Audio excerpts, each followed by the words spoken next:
con ellos, pero hoy hubo pues toda una serie de actos relacionados con protección civil, simulacros, y de ello le vamos a pedir a David León Romero, director de Protección Civil, que nos comente. David, buenas tardes.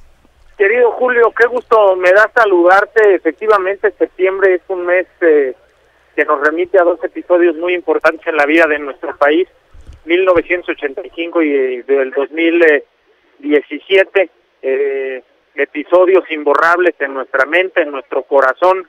1985 genera este Sistema Nacional de Protección Civil que intentamos fortalecerlo todos los días, y que además de ello lo integra el sector público, el sector privado, el sector social. Septiembre es un muy buen momento para recordar a todos los afectados, refrendar el compromiso con ellos que tenemos de la reconstrucción de manera adecuada de todas esas zonas que se vieron afectadas por los sismos.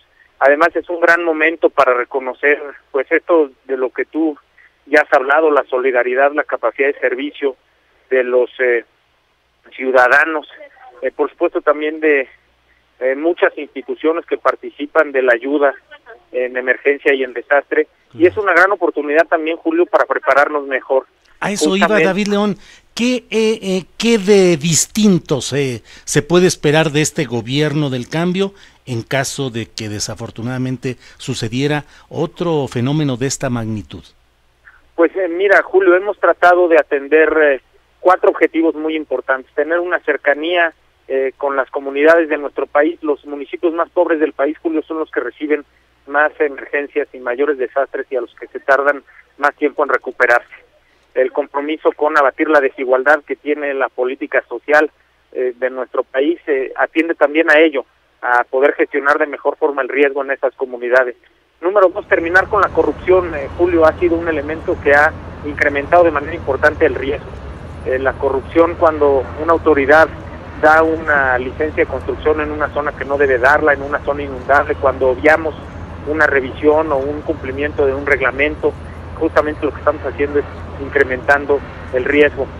Por supuesto, también hemos intentado fortalecer las capacidades de la población y las capacidades también de la autoridad en uno de los eslabones más débiles que tenemos, que son nuestras alcaldías, porque las alcaldías tienen grandes atribuciones, grandes responsabilidades, pero en muchas ocasiones tienen pocos recursos y pocas herramientas para echar mano de ellas y lograr realmente una solidez en términos de protección civil. Eso hemos intentado en esta agenda muy importante de esta semana, Julio. Quiero comentarte 2 episodios importantes.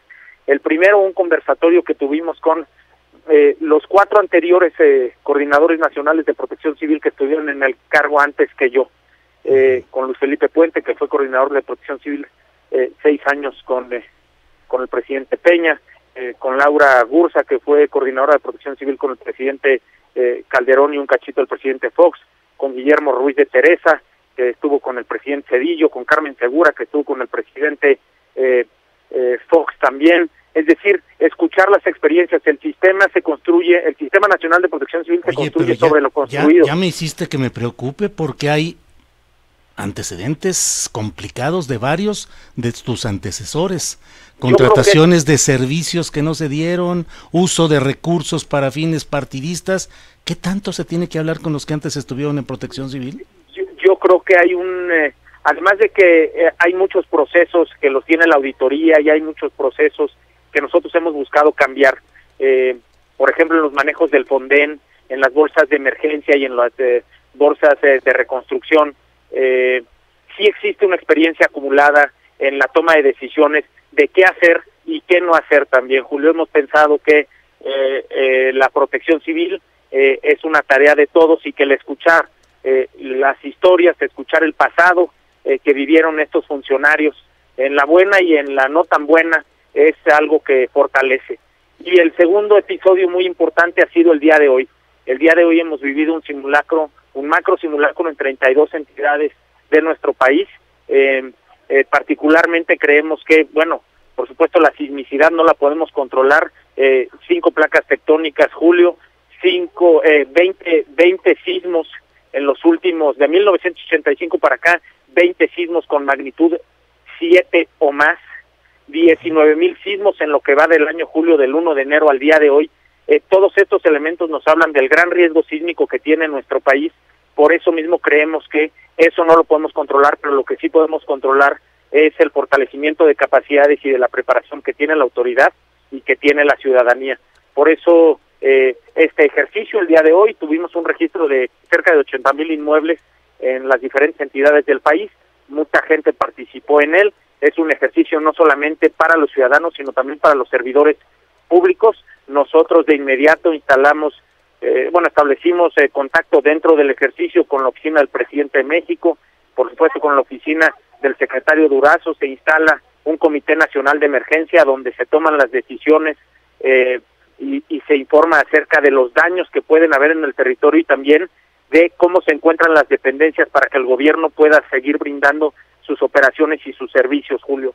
De la misma forma, desde ese Comité Nacional de Emergencia establecimos contacto con los estados que dentro del simulacro eran los más afectados: Ciudad de México, Guerrero, Oaxaca, Estado de México y Puebla, y cada uno de los estados también en la administración pública corrió sus ejercicios y muchos ciudadanos en todos esos estados corrieron sus ejercicios también. La preparación, el ejercitar simulacros es algo que nos permite salvar vidas y por ello hemos buscado hacer este macrosimulacro el día de hoy. David León Romero, director nacional de Protección Civil. Una pregunta: ¿aumentaron los recursos federales del gobierno federal para la atención de incidencias graves como de un eventual terremoto?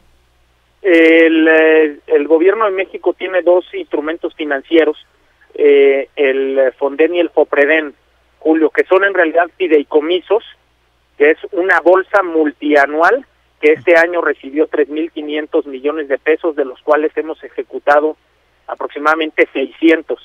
Quiero decirte que a la misma fecha del año pasado se habían ejecutado 3,600. Es decir, lo que hemos tratado de hacer toda la administración pública es recortar aquellos gastos superfluos, apretarnos el cinturón buscando mayor eficiencia, hacer más y mejor con menos. La Secretaría de Hacienda en cualquier momento podría reetiquetar recursos a estos dos fideicomisos en caso de que fuera necesario, pero la suficiencia hoy, como te decía, tenemos presupuestado 3,500 millones y hemos ejecutado afortunadamente únicamente 600. Quiero decirte también que al día de hoy, el año pasado se habían emitido aproximadamente 80 declaratorias entre emergencia y desastre. El instrumento declaratoria es lo que permite el acceso a los fondos de atención de emergencias y desastres. Bueno, el año pasado se habían autorizado 80, este año debemos ir cerca de 24, es decir, hemos tenido una disminución. Hemos tratado de ser muy disciplinados, transparentes, disciplinados en el otorgamiento de esas declaratorias, justamente para que los recursos se utilicen de manera adecuada. Bien, pues muchas gracias por esta información, David León Romero, en este día pues histórico para reflexionar, para analizar, para ver lo que ha sucedido en este tiempo. Te agradezco mucho la oportunidad de platicar contigo, David León Romero. Julio, es un honor para mí platicar contigo y recordarle a todo tu auditorio preguntas muy importantes. Hay que identificar el riesgo, hay que hacer un plan familiar de protección civil, hay que tener una mochila de emergencia y hay que tener un buen directorio. Esa preparación nos permite salvar vidas en un territorio extraordinariamente rico y diverso, pero que de la mano tiene un alto riesgo. Bien, muchas gracias por estas recomendaciones y por tus palabras. Gracias y buenas tardes.